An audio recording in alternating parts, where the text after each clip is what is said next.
interesting thing about the Marjorie Taylor Greene quote, I thought, was her saying that she's going to live in reality, something to that effect. Going forward, I'm going to be in reality. This was her, F it moment. Oh boy. So welcome to reality, Welcome. Marjorie Taylor Greene. That's great. I love that. I feel like we should The send water her a is warm basket here. or something. Yeah, the water's warm here in reality. And so that is the funny part. And it's like, okay, well, great. That's a good place to start.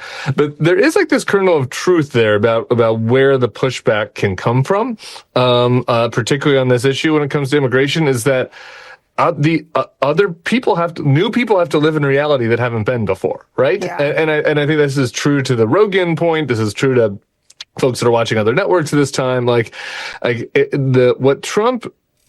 has to happen is that what Trump is doing has to be bad enough that people's unreality is pierced, right? And that was, to your point about how that happened after Liberation Day. It was starting to happen for a little bit on the tariffs before he tacoed. And you can sense that it is starting to happen here. And it sucks that we're here, that has to be our situation.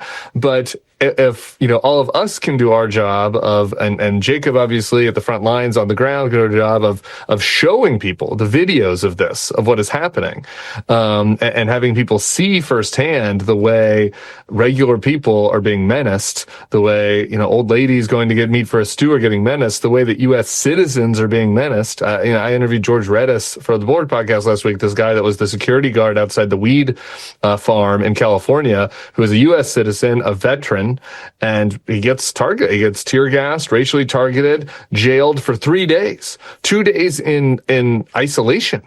Where he said he was naked and the lights were on and he's in solitary confinement for 2 days, without access to a lawyer, without access to a family. He missed his daughter's birthday. She didn't know where he was.